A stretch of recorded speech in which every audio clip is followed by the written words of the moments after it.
You know, when we look at this whole problem that we've been confronting the last 2 days, I think the question that remains in my mind at the end of each of these very interesting discussions is, how do we get this out to policymakers?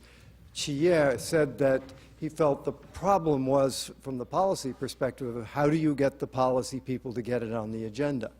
And you might just as well ask, how do you get the citizens to get the policymakers to put it on their agenda to do something? And I don't think there is any other way, as I said at the outset of this conference, besides education and the media. And so we've saved for the last this panel on the media, because it raises some very fundamental questions. If you cannot thread these kinds of critical global questions out in some sort of mass communication, nothing's going to happen.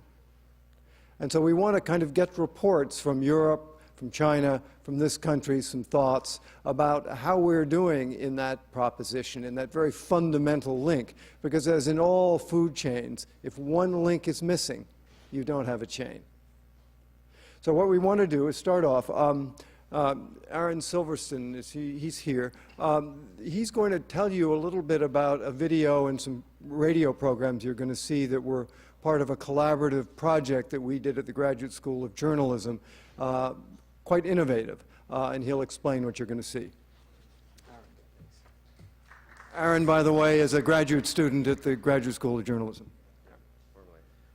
I actually just graduated, but somehow. Thanks so much, Orville. What you're about to see is a collection of 4 excerpts out of 7 stories that were produced by a class taught by Sandy Tolan, who's a veteran environmental reporter whose work has appeared frequently on NPR and numerous other outlets.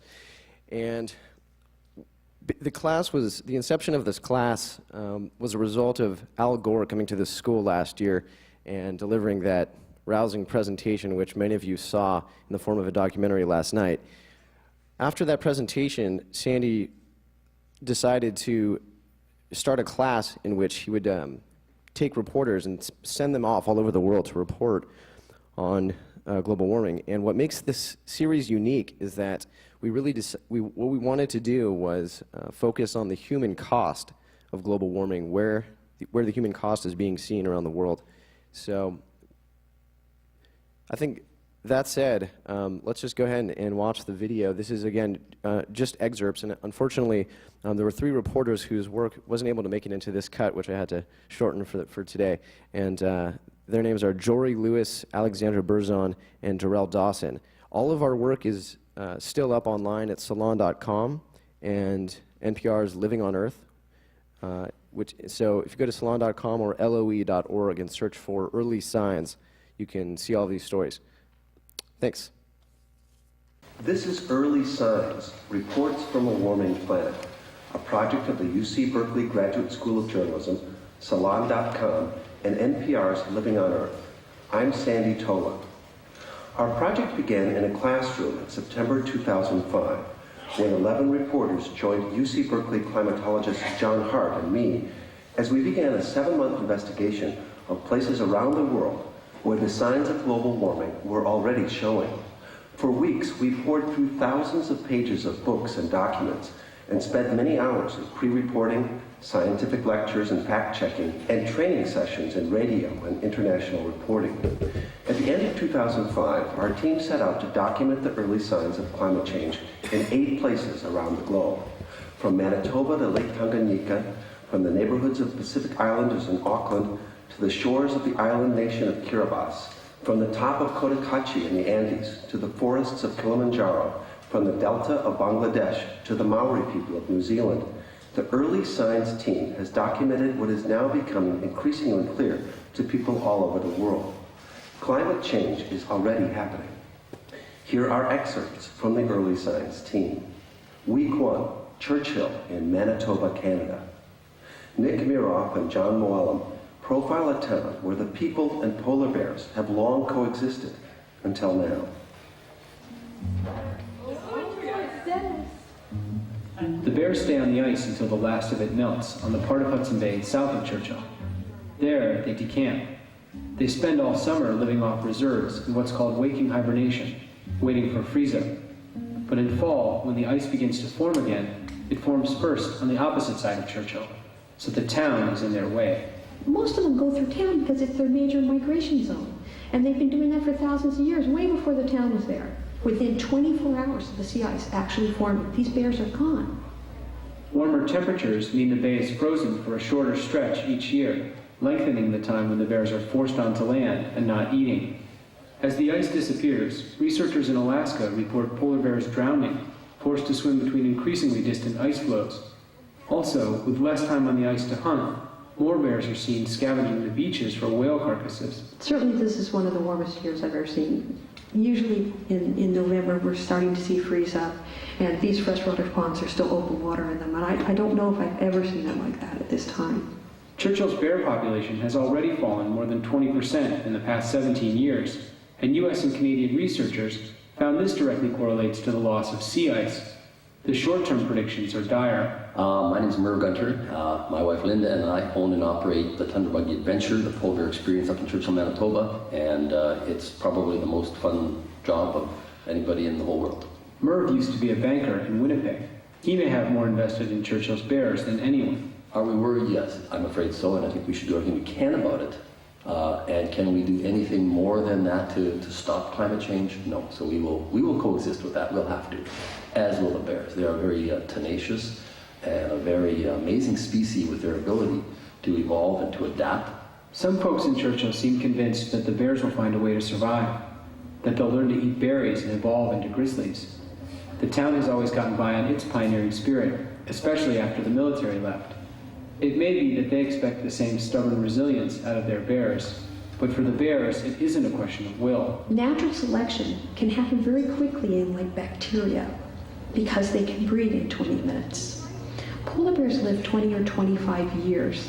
That means that for changes to occur genetically, it's going to take a little bit of time, and that's something they don't have. So no, if the changes are rapid as all the climate models predict, by the middle of this century, there's no sea ice in Hudson Bay, there are no bears. If there's no sea ice, you can't have bears.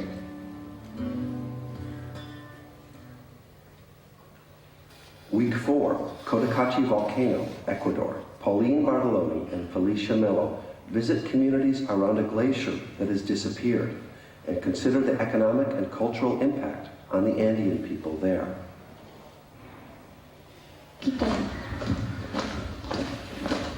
Indigenous people have shared stories about the mountain for generations. Lately, their tales seem to hint at troubling changes.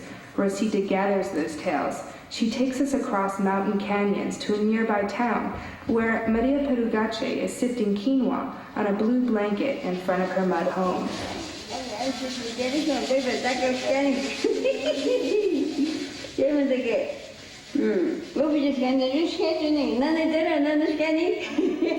The two women talk in their native Quechua.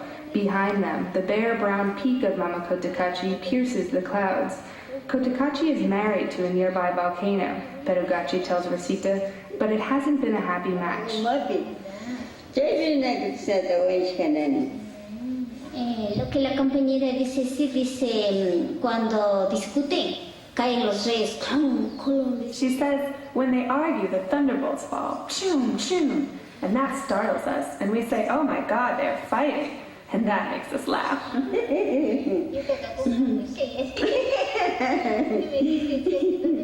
In the legend, Cotacachi's husband, Imbabura, cheated on her with Cayambe, a snow-covered mountain to the south. El Imbabura le dio más al Cotacachi granos.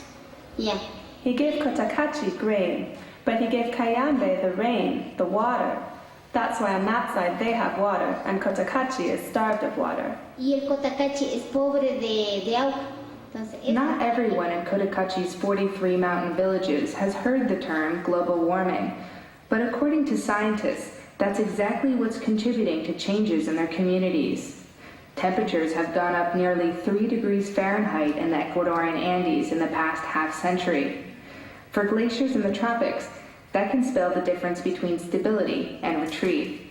Since the ice cap on Cotacachi disappeared 5 years ago, residents have fought over scarce water resources. Farmers are losing crops because they have little water to irrigate. People in Rosita's community can no longer depend on local creeks. When Cotacachi was covered with snow and ice, meltwater from the glacier rushed down this canyon, Chumavi Creek, filling a lagoon below. Now, except when it rains, the creek is nothing but a windy path of weeds and stones. Entonces, todo eso que tú ves como arena, mira como son... So everything that you see here that looks like sand, that's what the glacier used to be. We walked the creek with Javier Zapata, a water resources engineer who has studied the mountain. Esto tenía el agua todo el tiempo. Chumavi had water all the time because it was fed by the glacier.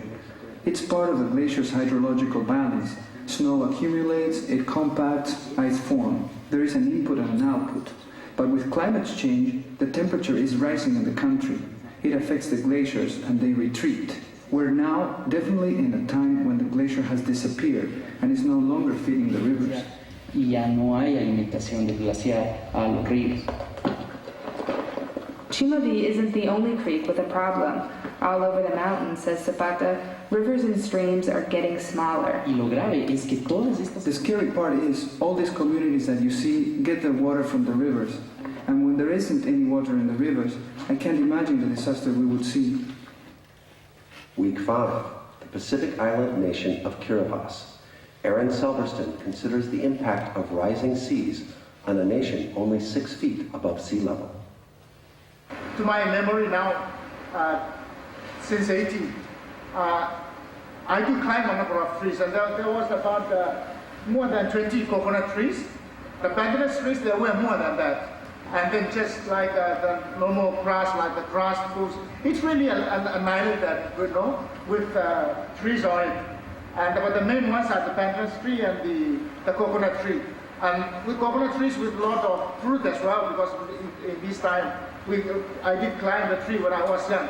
And we drank the coconut tree, so we don't really need the water and everything. And even with the bandanus trees, you know, like this time of the year, this is the season for bandanus trees, you know, to get ripe.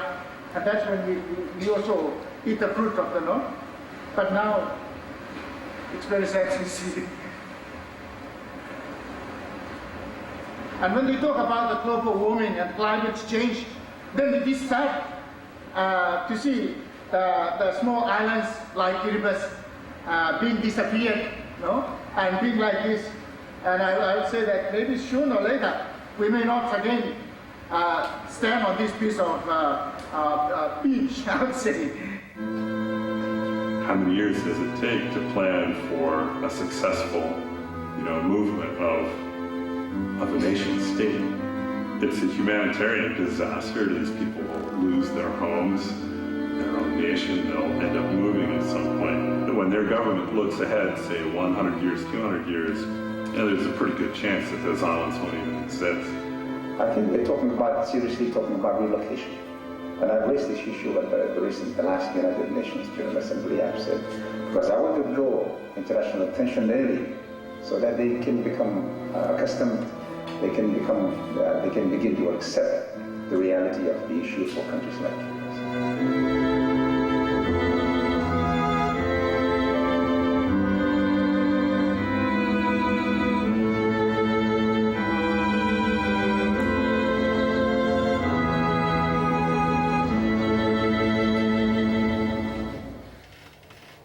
Week 6, Bangladesh. Emily Raguso and Sandhya Somashekar visit one of the poorest nations on Earth and the one most vulnerable to climate change, where tens of millions of people could be affected. One of those people at risk is Ismail Hussein, a rural farmer living on the banks of the Kabadaksha River. He knows nothing about melting glaciers or carbon emissions, but he is intimately familiar with nature's ferocity. Though his small village seems an oasis of palm trees and thatched huts, the river often spills over during the rainy season, flooding homes and turning emerald fields of rice into pools of mud. Like many village dwellers in this country, Mr. Hossein isn't quite sure of his age, but estimates he's around 50. He tells the story of the Great Flood of 2000 when the water gushed into his property and stayed there for months. At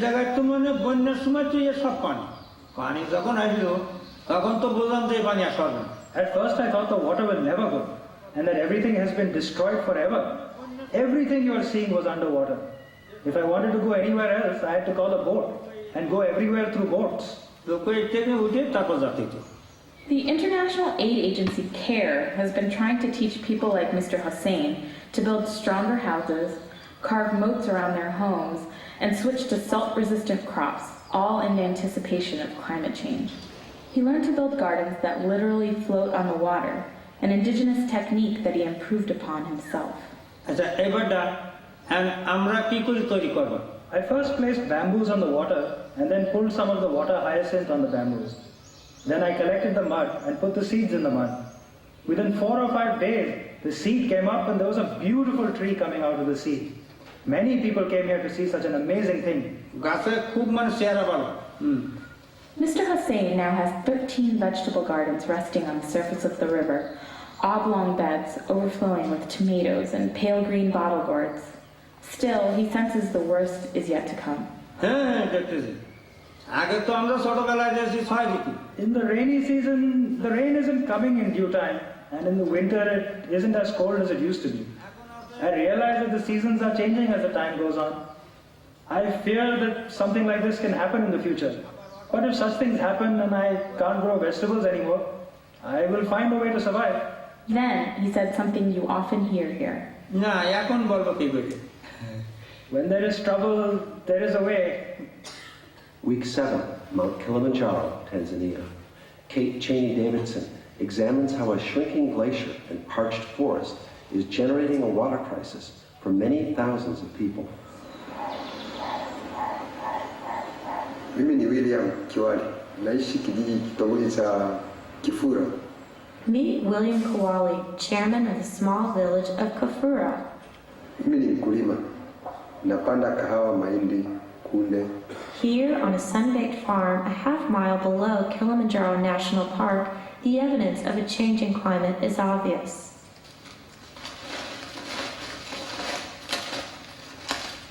Mr. Kiwali leads us into a field of parched corn stalks that lean like drunkards at a bar. The farm where he grows coffee, bananas, and his family's staple food, corn, is not doing well. Shamba langu sasa limekauka. Masaa mengine nakauka pia kutokana na hakuna maji ya kutosha. My farm is dry now, and so are other farms, because there's not enough water. Normally, this region of East Africa receives 2 periods of rainfall, but the short rains, which were due in September, have not come for the past 3 years. Mr. Kiwali's farm is one of hundreds that blanket this area, located in Mount Kilimanjaro's rain shadow. And despite occasional droughts, there's usually plenty of water here. But Mr. Kiwali says this is not the land he remembers as a child. We load into Professor Andreas Hemp's battered 4-wheel drive and climb another 2,600 feet into the forest. This is the place some scientists and government officials are most worried about. While the glaciers may grab news headlines, the forests are also in danger from a changing climate. We're going now on the main road up to the forest. Andreas Hemp is an energetic German ecologist who's been studying the forests in Kilimanjaro for 10 years. Over the past 7 decades, he says, people have cut down huge swaths of trees and even more have been lost to fire. But Professor Hemp believes it's all exacerbated by climate change. Over the past 100 years, it's been a steady decline in precipitation. And if the forests are destroyed, he says, the mountain and the people who live on it will lose the majority of their water. Early Signs, Reports from a Warming Planet is a project of the UC Berkeley Graduate School of Journalism, Salon.com, and NPR's Living on Earth. Special thanks to Professor John Hart of UC Berkeley's Energy and Resources Group, to Ingrid Lobet and Chris Ballman of Living on Earth, and to Kevin Berger, Paige Rockwell, and Jean Karstensen of Salon. I'm Sandy Tolan.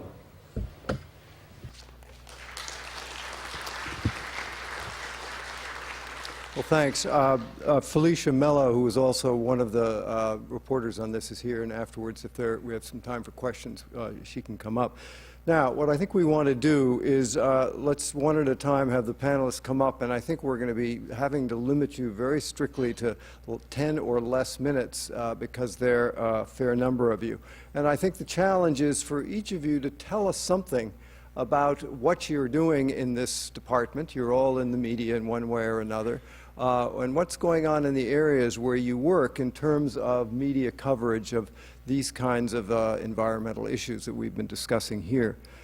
The first person we're going to hear from is Jia Feng, who is the Deputy Director of the China Center for Environmental Education and Communications, and he's the former Deputy Chief at the State Environmental Protection Administration in China, where he coordinated environmental education. He's also editor of World Environment magazine, and most interestingly has been working on a series of television films for Central Chinese television, the most recent of which takes place in Japan, where he's just returned, looking at how the Japanese have handled a lot of the problems that nations everywhere are confronting. Jia Feng, are you at hand?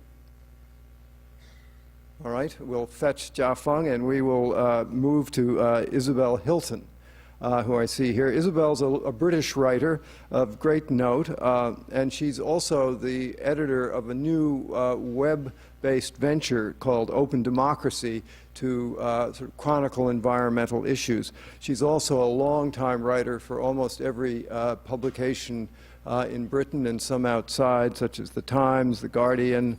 She's written for The New Yorker, The Independent, both as a reporter and editor, and has also written a wonderful book some years ago, The Search for the Panchen Lama, which some of you may have looked at, and went to China in the early 70s to study, speaks Chinese, and has remained in touch since. So, Isabel?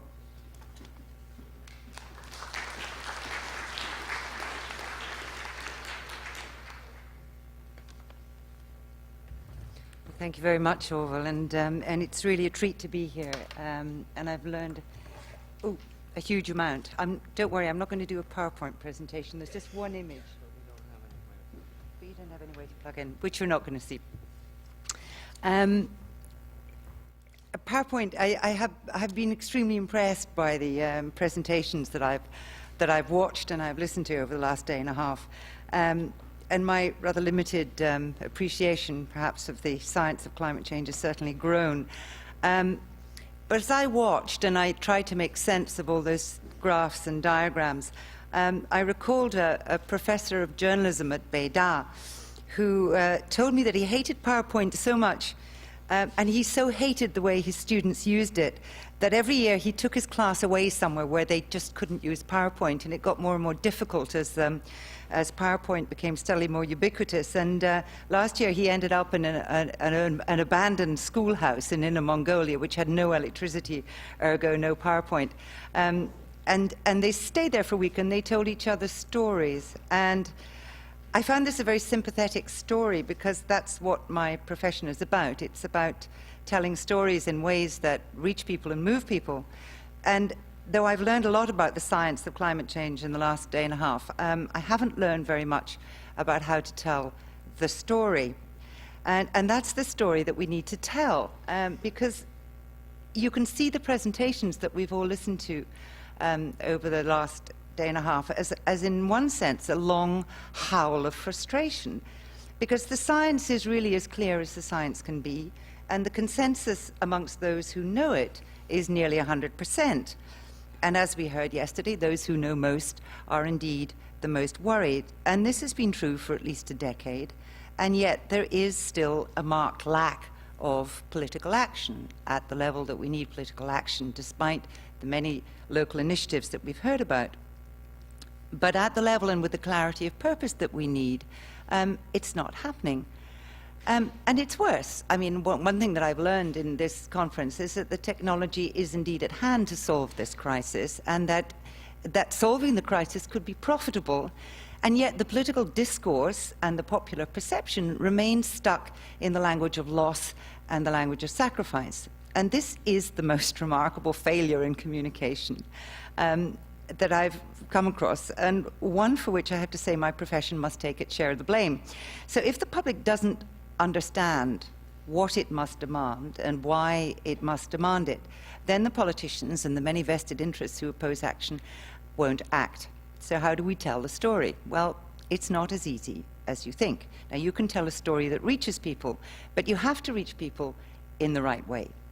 Climate change, environmental stories are now extremely prominent. They're more prevalent in the media than they ever have been, and they have reached people in that the surveys say that 90% of US citizens now believe that climate change is serious.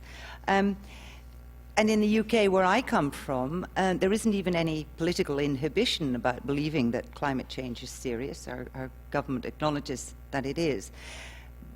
So the population is, in one sense, knowledgeable, but the knowledge doesn't lead to action. So here are some depressing statistics. In the UK, less than 1% of the population has switched to an energy company that supplies renewable sourced electricity. This is very easy to do. Less than 0.3% has installed any form of renewable microgeneration, such as solar PV or thermal panels. People admit that they don't even try to use their cars less, and purchases of highly efficient cars represent less than 0.2% of new cars sold, and just 2% of people claim to offset their emissions from flying. These are all actions that could be taken, and people haven't acted, and yet they simultaneously know that this is a serious situation. So why haven't they acted? Well, I think in some ways it's because the story is told in a way that makes people feel helpless. It makes them frightened. It makes them passive. It's too big. It's too far away. And during the Cold War, those of us who remember the Cold War remembered that the greatest danger that the human race faced was nuclear war. And people knew it. But there wasn't anything you could do about it. I mean, you could march, and many did march. You could join CND, and some did. But in your personal behavior, there was very little you could do. Now, that's not true of climate change, but I think that the scale of the problem and the way climate change is presented sets up the same helplessness and the same passivity. Personal behavior can, in fact, be changed in dozens of easy ways, but the issue is so huge and so dramatic that it's very hard for people to believe that changing, for instance, to low-energy light bulbs is going to change anything, so they don't do what they could do. They put it to the back of their minds. There's been some recent research in the United States, a part of the Climate Message Project led by the Framework Institute, which found that the very way that we tell the story, the very way that we report the issue of climate change is having the wrong effect on people. It's immobilizing them. And what they found was, when they did focus groups based around stories and reports that people were shown on climate change, what they found was that the more people are bombarded with words or images of the apocalyptic effects of climate change, of global warming, the more likely they are to tune out. And the more likely they are to switch, in fact, to the rather counterproductive notion of protecting themselves and their families from whatever's coming. And they also found that if the issue is framed in terms of scary weather, you get a very pernicious set of reactions, because the weather is something that we react to. We put on an overcoat, we take an umbrella, we board up the windows when it's bad, but we can't change it. It's outside our control. So people simply hunker down and get defensive. The other problem about the facts and the way it's presented is that it's in the future, so people don't think it's going to happen in their lifetimes. I think that's wrong. It's on a huge scale and it's happening now, but nevertheless they feel that it's not quite here yet, and they also feel that it's on such a scale that even if they acted, others wouldn't. So what difference would it make? It makes us feel trivial and ineffective. So the more dramatically, ironically enough, we present the story, the more we say what we know, which is that this is a global crisis, the less effect we have. We undermine the effectiveness of our own message. So we need to develop new communication strategies that both mobilize people and show them how they can act, and which create structures within which they can act and effect political choices. Now, I know we're very short of time, so I just want to get on to the other, I think, major impression that I have of this last few days of discussion about cooperation and discussion about the crisis which we're facing. If we are to enable people to act, if we are to inspire people to act, they need information. They need information presented in a way that does not paralyze them. News without context makes people frightened and defensive. In China, where there's a very large and growing NGO community, they tend to campaign on an emotional message. They need more information, not only about the effects of climate change in China, but information that links the effects of climate change in China to the effects elsewhere. And I think this is an absolutely crucial point, and I'll explain why very briefly. We've heard over and over again in the last day and a half that we must cooperate, particularly that the United States and China, as the biggest emitters of greenhouse gas, must cooperate. And I certainly applaud this message. But at the same time, I've been listening to experts who are describing a future in which all our societies are going to be in crisis. And I've spent a lot of my working life covering societies in one sort of crisis or another, be they crises of war, be they crises of revolution, be they crises of economic or meltdown or social breakdown. And the one thing that I've learned about that kind of crisis is that whilst a crisis may bring out the best in individual behavior, I have yet to see one that brought out the best in social or political behavior. Societies in crisis do not behave reasonably or rationally. And in a society in crisis, it's not the moderate, intelligent politician with a well-thought-out plan for global warming, to name no names, who become the leaders. It's the demagogues and the xenophobes. It's the crisis mongers. It's the men who look for someone else to blame. They rise in a crisis like scum to the surface of a pond.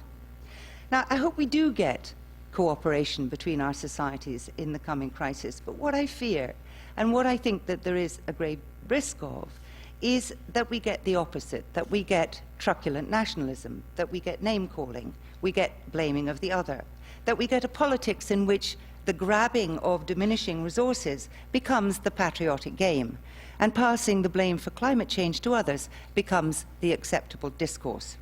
Now, we already hear this in some quarters, and we're not even in a major crisis yet. So what can we do about that? Well, we have to learn to tell the story very, very clearly indeed, because we will be working against decades and centuries of national political positions. For every Chinese person who says global warming is the fault of the United States, there will be an American who's saying it's the fault of the Chinese. We need to try to create dialogue that goes beyond the very reasonable but rather closed circles of experts and policymakers, circles that we've seen in operation in the last 24 hours. These dialogues, of course, are invaluable, but the lessons that are learned in these circles risk being tossed aside if the wider publics, whose images of each other are shaped through the media and through the less scrupulous political discourse, do not share them. The image that I would have shown you, if we'd been able to plug in my laptop, is a modest attempt to remedy some of this. I'm setting up a bilingual Chinese-English language website called China Dialogue, which will address environmental issues inside China and around the world. We're launching in about 3 weeks. And we hope that by publishing articles, by publishing debate, by publishing argument, and crucially by hosting direct user forums in 2 languages, which we will translate, people will be able to communicate directly across the language barrier and across the cultural and political barriers, and that somehow we might be able to build perhaps, no doubt, a small constituency of people who understand that this is a global problem and it's a problem that we share, and the search for solutions must be something that we share. It's an experiment, and who knows what the real obstacles are, but we felt that it was an experiment that we had to try, and that we had to try now. We heard a lot about negative feedback loops in the science of climate change.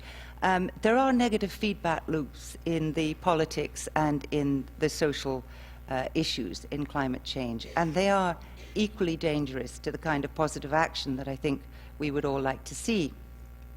So in 2 or 3 weeks, visit www.chinadialogue.net, and I hope we'll be up and running by then. Do join us, do write for us, take part in our forums, and I invite you all to join us in trying to build a common constituency for the right kind of change. Thank you very much.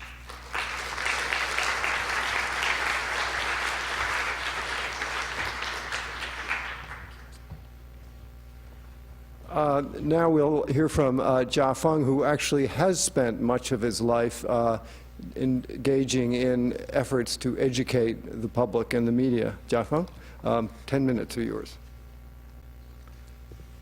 In my idea, the Chinese is popular here. 2 reasons. One reason is I bring some the material in Chinese. I a little bit worry maybe I should take them back to China. But means so all the material disappeared in the lobby. The second reason, you provide wonderful translation service. So I want to speak in my presentation in Chinese. Maybe it's opportunity to test so many professors here, your Chinese listening comprehension.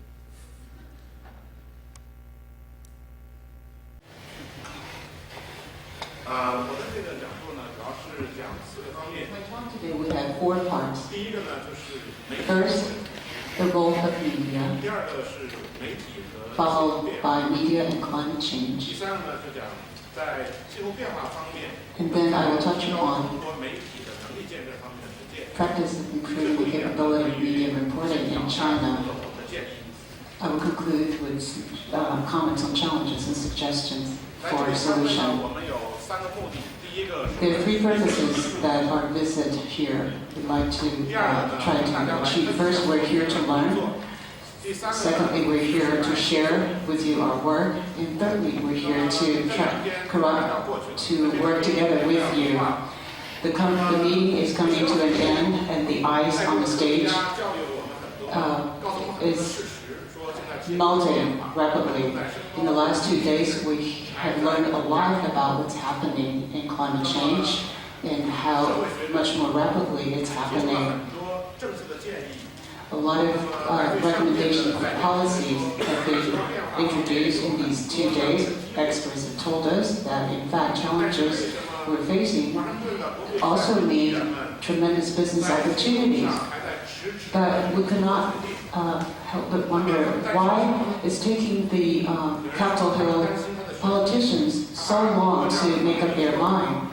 Some of them may be worried about their chances of winning the elections next time around. Through legislative activities, through education, through many other efforts, they can actually successfully educate their constituents. Media is, of course, playing a very important role in the education of constituents. So I'd like to talk today about the relationship between media and climate change. Environmental protection has started 33 years ago in China. Throughout this period, many historical events took place.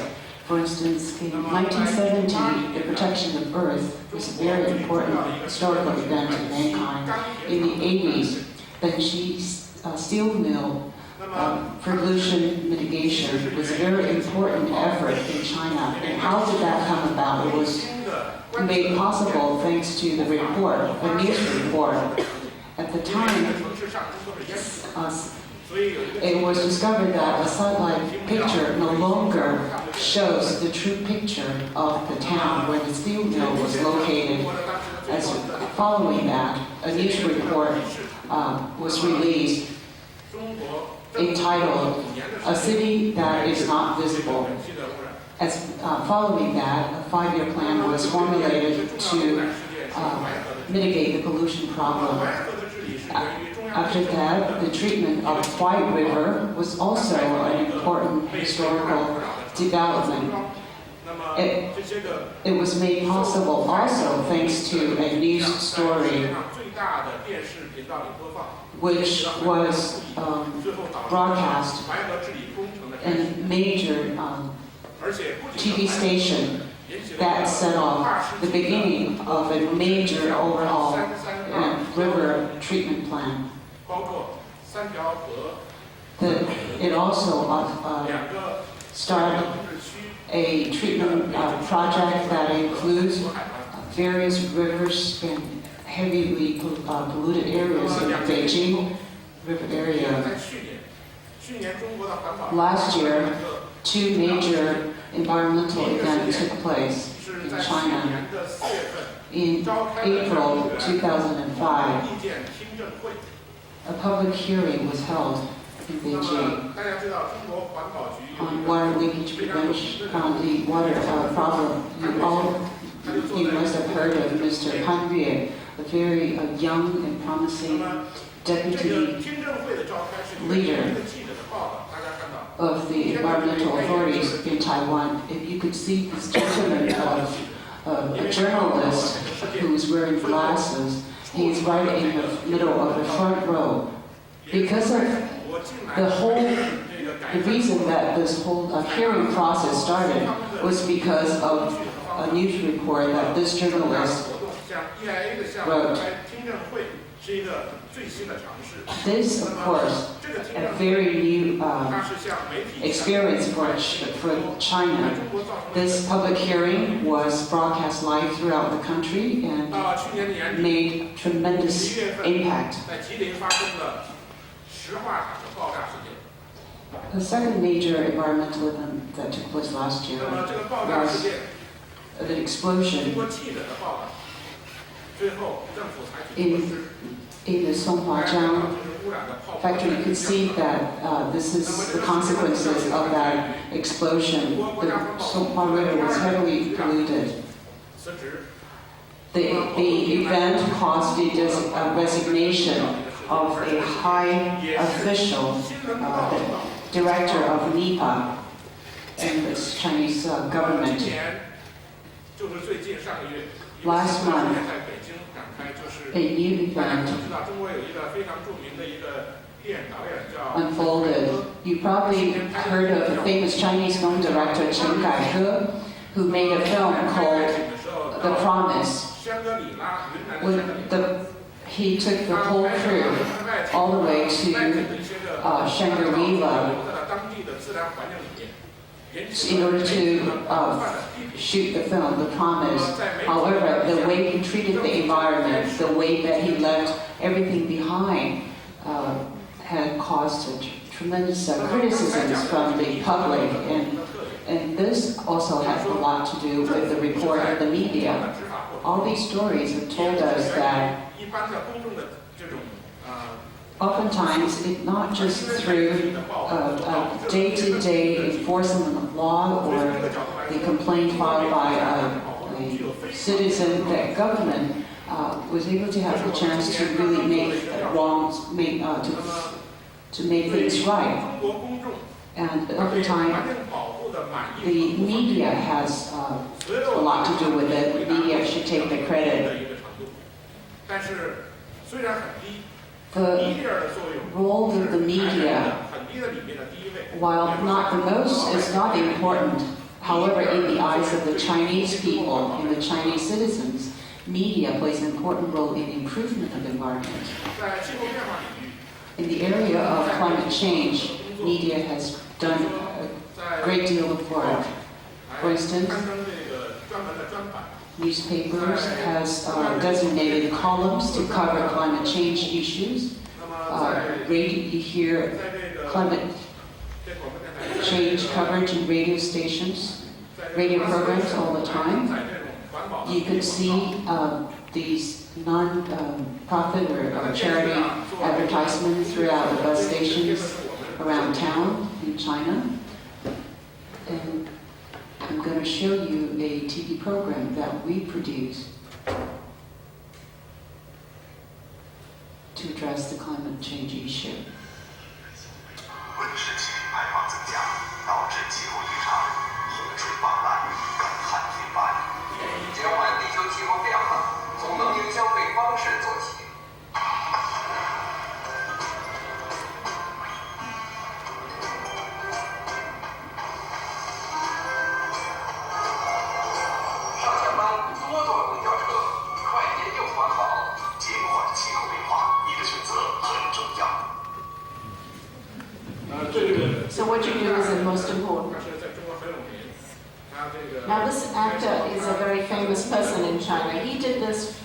charge.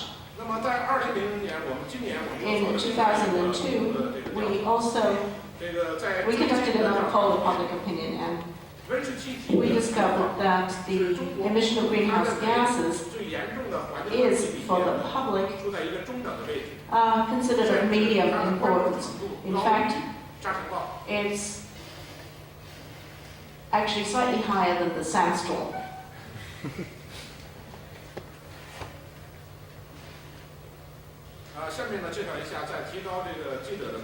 Now, I'd like to talk about capacity building for the media. Now, generally speaking, we have all kinds of training courses, and we convey a lot of knowledge through these.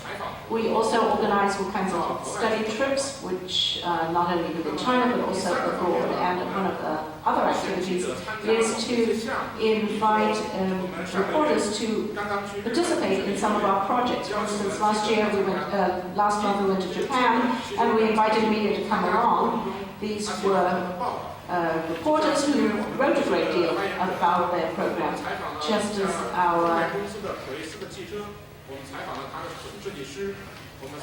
reporter said just now. We have interviewed a number of important priors. They have priors.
All right, now, while panelists come up to the table, we'll hear a quick report from He Gang. Are you here, Xiaohe?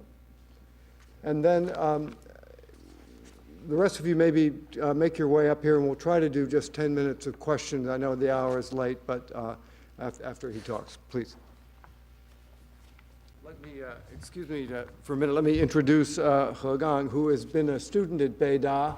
He was the leader of the student union of the College of Environmental Sciences. Okay, thank you. Youth comes last. But what you are talking about is our future, our world, I think. So before I start, I want to ask you a simple, to help me to do some two simple survey.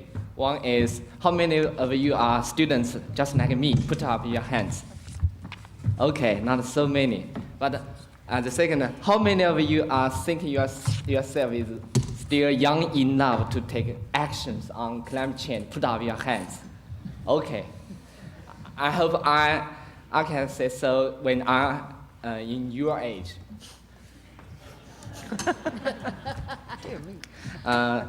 My topic is building green bridges to the future, a Chinese youth perspective. Let me start from the youth summit I attended as the only youth Chinese delegation.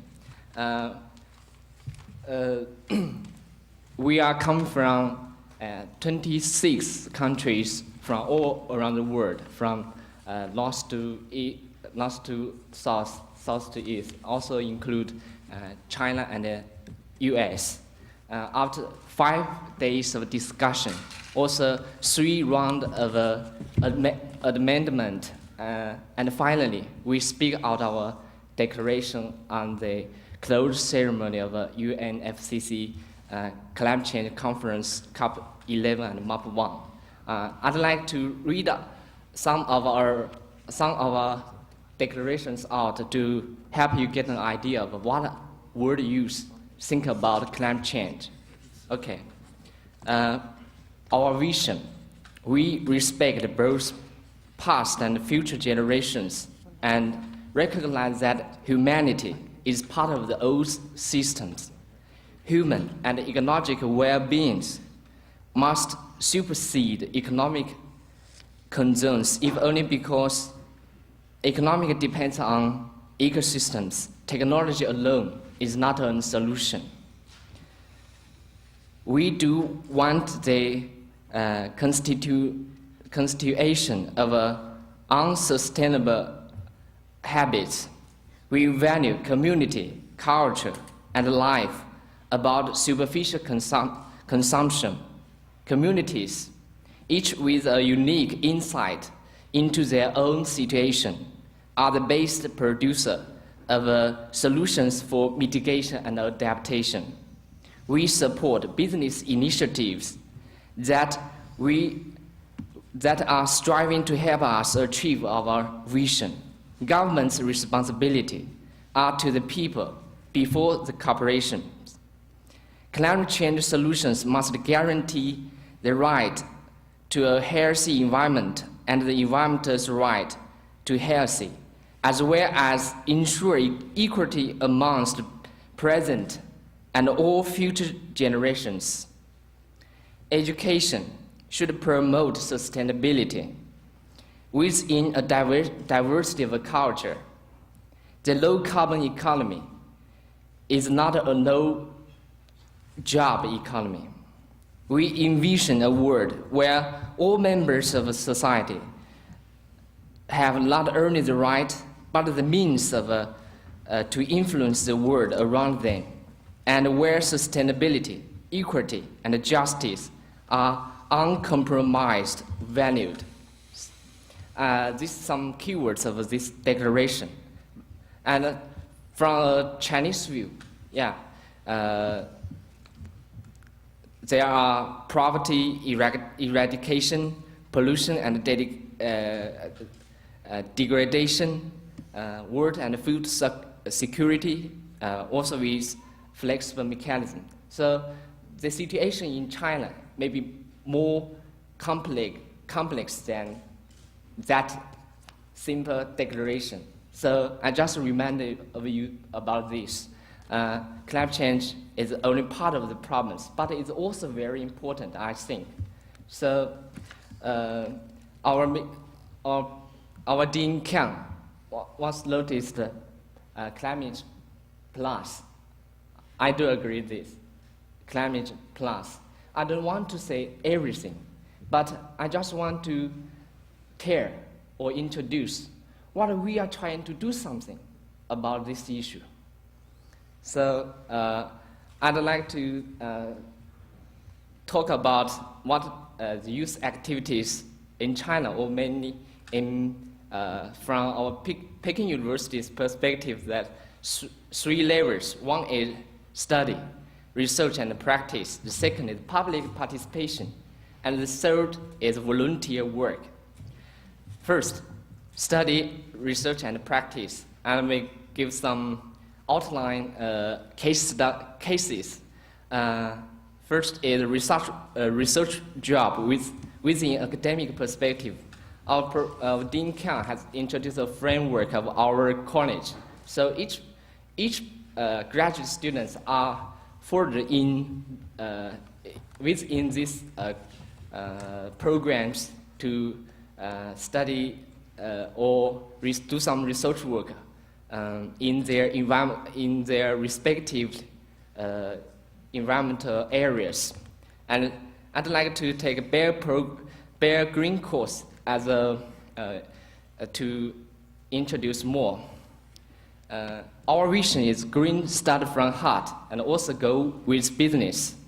Why we said you green start from heart?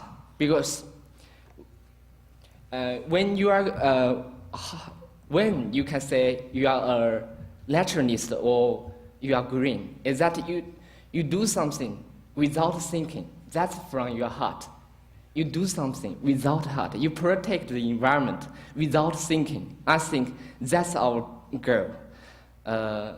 Why business is very important, market-based economy. We should take the market mechanism. And we choose 8 topics, mostly important in climate change or in environmental area fields, and 3 of them are mostly related to climate change. They are CDM, renewable energy, and sustainable transportation. With many group discussion, also with field investigation, experts, lectures, and interviews, surveys, and presentation. Finally, our reports, each group reports are formed the collection of commercialization of environmental technologies. I think this Bear program is co-sponsored by WRI, also with CEEC, Mr. Jia, and also with our College of Environmental Sciences, Peking University. I want to conclude some remarks that during this course, we, students, get to know the real world. Yeah, business is a business, government is a government, but they should interact. But how to interact?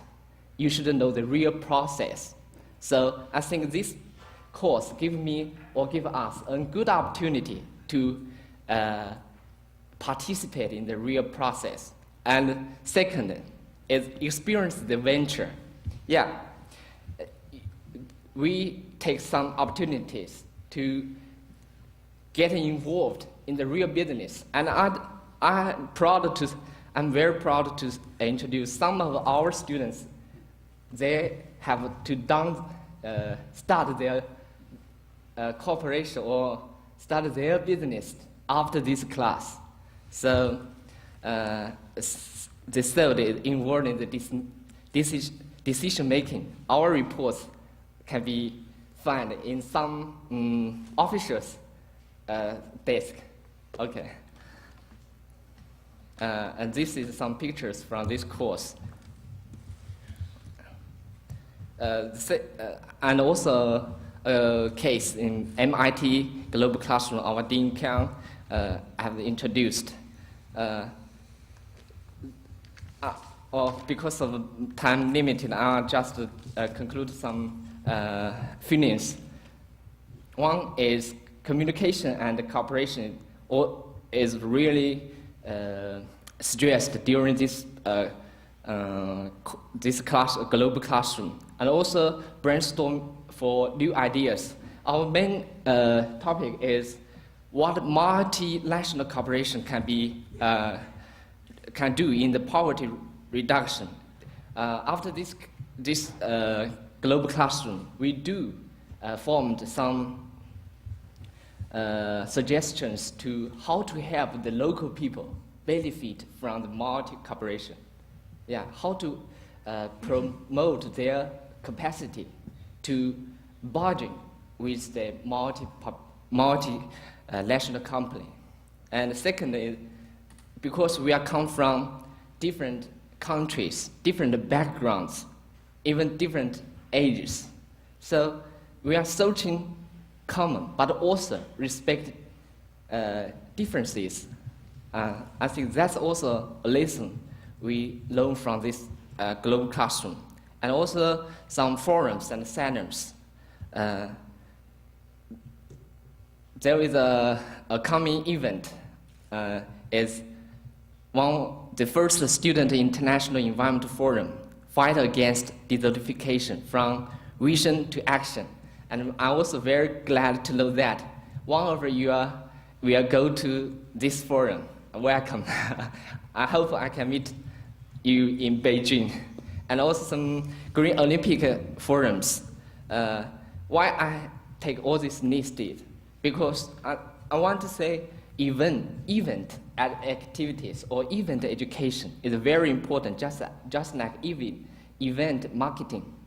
Because in this event, many people participate in.